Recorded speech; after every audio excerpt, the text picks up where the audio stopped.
Hi, everyone.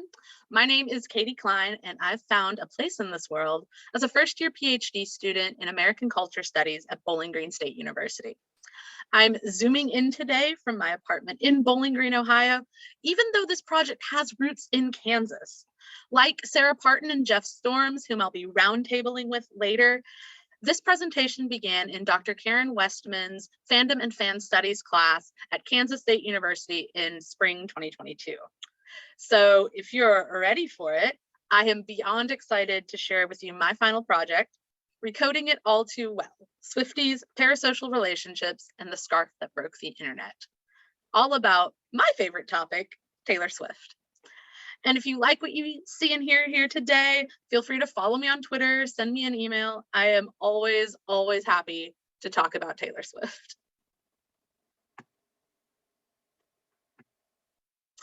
Due to the time constraints of this original project, it primarily relies on unsolicited data from social media users with public accounts, mostly from Twitter, where there's a strong Swiftie presence that produces regular content all the time. I've also drawn on primary sources from Swift herself, such as published interviews, concert footage, the latter coming from both official accounts like Netflix's Reputation Stadium tour and unofficial fan accounts. Finally, there are parts of this presentation that draw on me and my knowledge of Swift's music, her celebrity, and the Swiftie fandom from my own participation in the fandom since 2006. As Henry Jenkins would say, I am a huge ACCA fan, as can be seen by this screenshot of my blog that I kept during quarantine. So who else besides me is listening to Taylor Swift?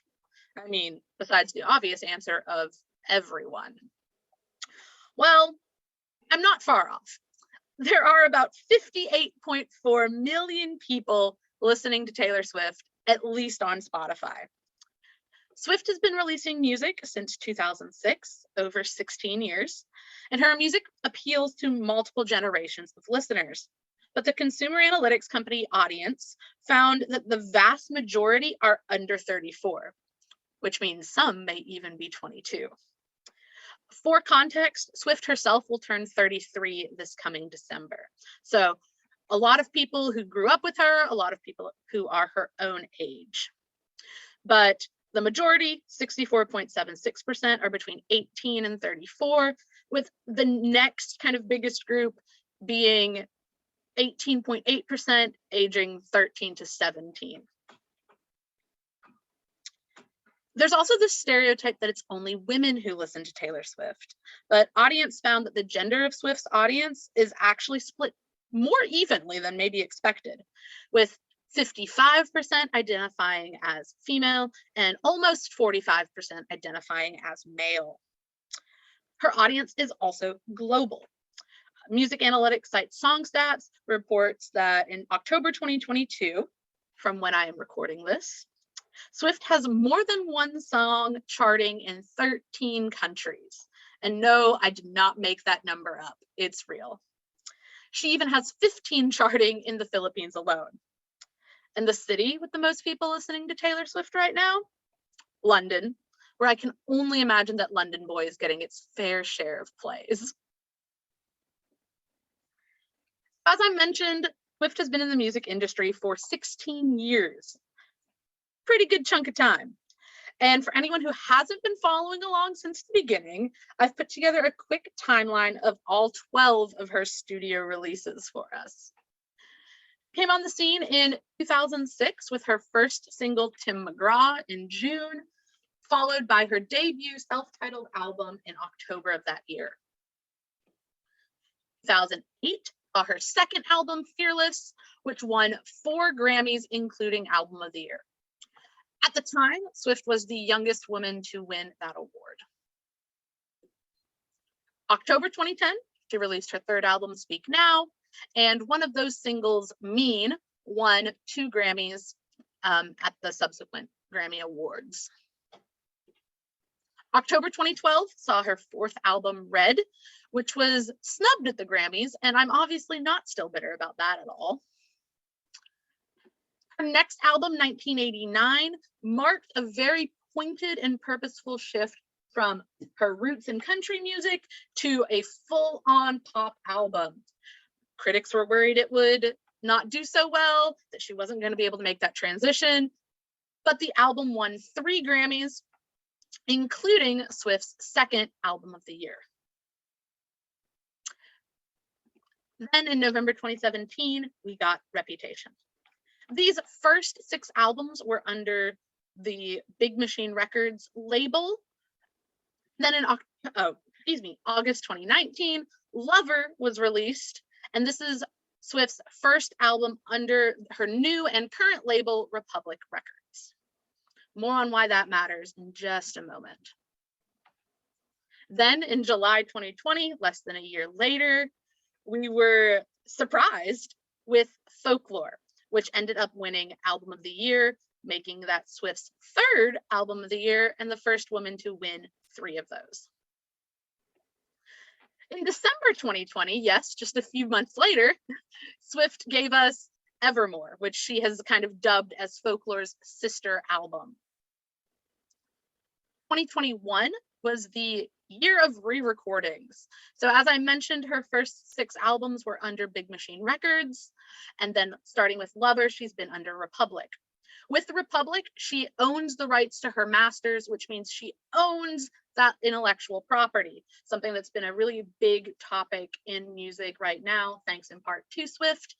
And so she began the process of re-recording her previous 6 albums that were under Big Machine so that she could also own those masters recordings. So she started with Fearless, Taylor's version, in 2021, and followed it with Red, Taylor's version, in November of that year.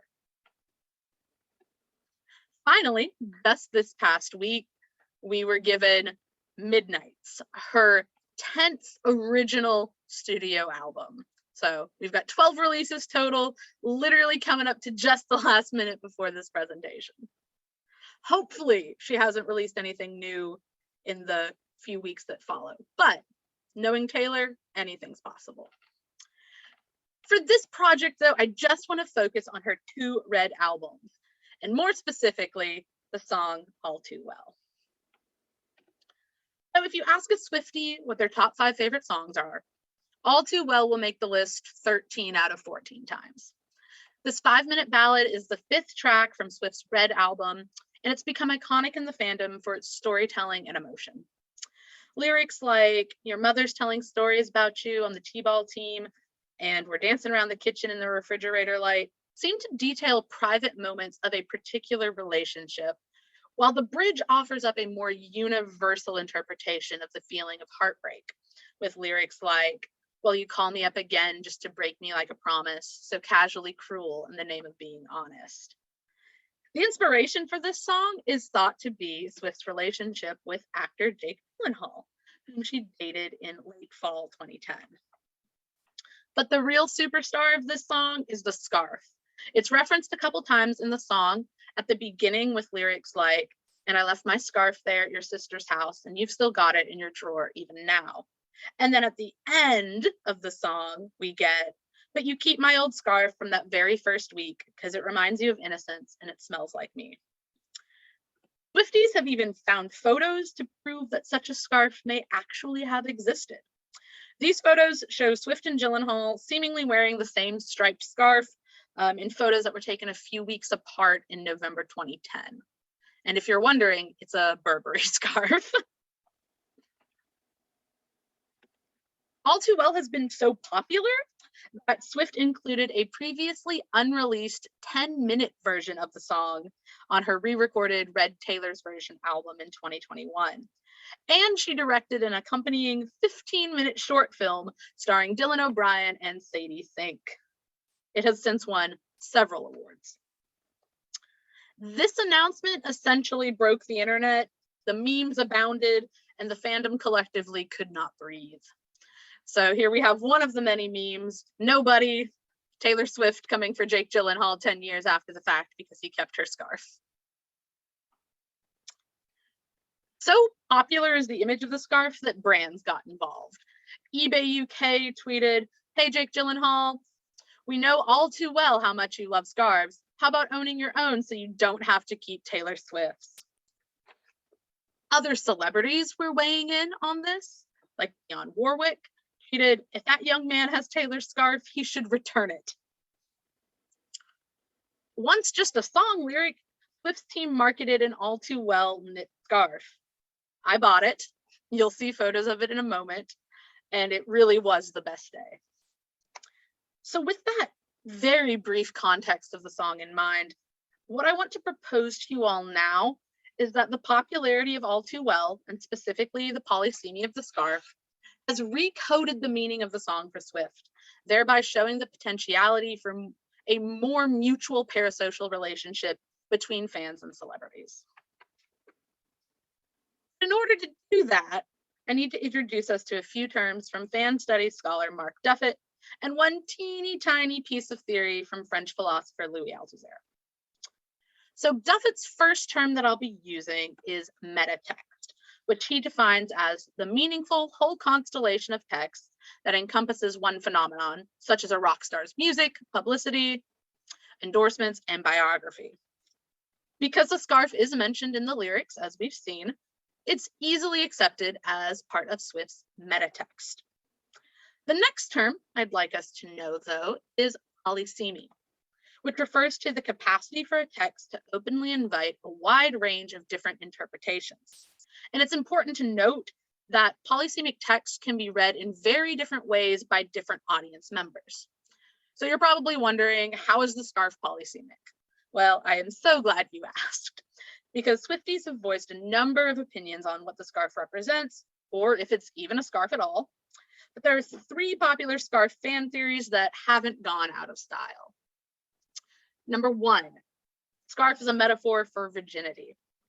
I'm so convinced that the scarf is also a metaphor for virginity, her innocence, accompanied by a screenshot of the All Too Well short film. Number 2 is that the scarf is literally just a piece of forgotten clothing. So somebody has quote tweeted a tweet that says, wait, the red scarf represents her virginity? And they say, ma'am, no, the scarf is just a scarf. And the third kind of idea is that the scarf is a metaphor, but one for the intangible things left behind when a romantic relationship ends. So we have, spoiler, the scarf is a metaphor for the piece of herself she lost in the relationship, not her virginity. Stop being gross. So now we can see that there are different interpretations of what the scarf means. Therefore, the scarf is a polysemic piece of metatext. And next, because I'm mean, I'm going to have us think about Althusser's piece, Ideology and the Ideological State Apparatuses. But I'm going to need your help. Don't worry, it's easy. Could I have all the men who are listening to this raise their left hands, all the women who are listening raise their right hands, and all the non-binary folks to raise both hands? Okay, this is a recording, so I'm going to have to just trust that you did that. And if so, you just participated in Althusser's philosophy.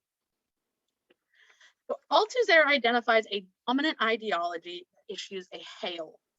Those that respond to the hail are subconsciously accepting themselves as part of that group and performing an identity or role based on societal expectations of that group. So I didn't call on each of you by name and tell you which hand to raise. You answered that hail on your own, probably without really thinking about it. And when this idea is applied to fandom, that analysis of behavior assumes that fans kind of passively respond to hails created by more dominant figures, like the celebrities they admire. And for me, that underestimates fans' ability to interpret, create, and recreate content. It implies in this case that a sad song will always be a sad song. And that's not the case with All Too Well. So while introducing All Too Well on tour in 2013, Swift unconsciously addresses, if you've been keeping up with my Taylor Swift puns, addresses Althusser's idea of recognition. And I'll let her do the talking in this case. I think for me, When I sit down at the piano or I pick up a guitar to write a song, the main goal is just to say exactly what I'm feeling at the time that I'm feeling it.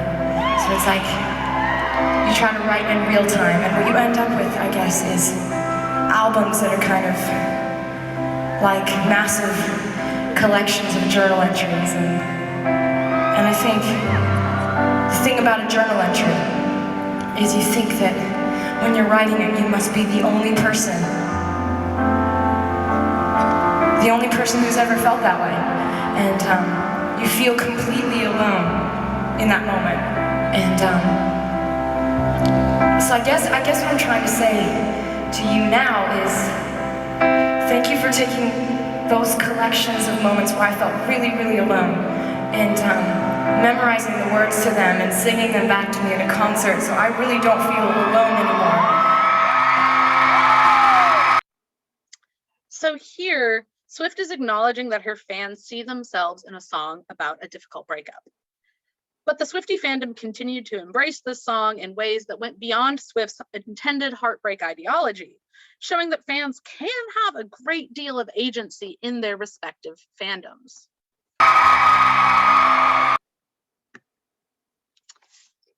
By the time Swift went on her Reputation Stadium tour in 2018, All Too Well had been recoded for her. When introducing the song on this tour, Swift still acknowledges the original Hail, but she also indicates that it was fan response to the song that gave it additional meaning. And if you've seen the Reputation Stadium tour on Netflix, this video comes from that performance that was recorded. It's a song that, it's weird because I feel like this song has two lives to it in my brain. In my brain, there's the life of this song where this song was born out of catharsis and venting and trying to get over something and trying to understand it and process it. And then there's the life where it went out into the world and you turned this song into something completely different for me. You turned this song into a collage of memories of watching you scream the words to this song. Or seeing pictures of you post to me of you having written the words to the song in your diary. Or you showing me your wrist and you have a tattoo of the lyrics to this song underneath your skin. And that is how you have changed the song All Too Well for me.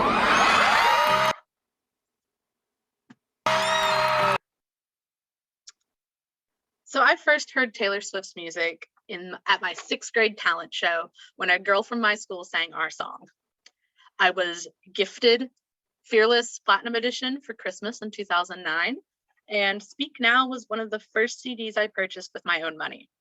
So by Red, I was a full-blown Swiftie, and I remember playing All Too Well on repeat on my little portable purple CD player with the plug-in headphones. It was a moment for me.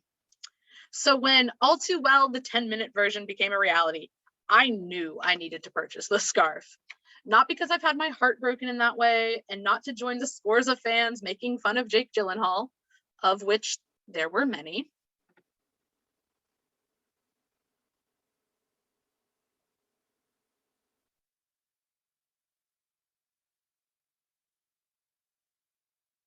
Or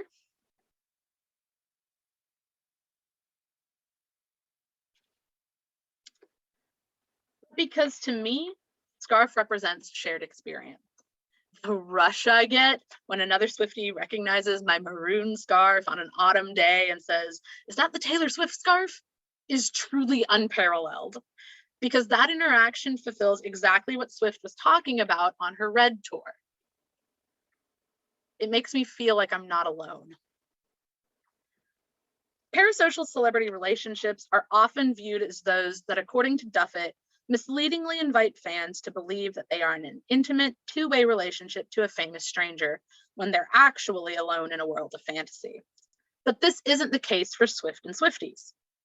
In their case, both parties have given the other new and varied understandings of one of Swift's biggest songs. It's no longer just a sad song.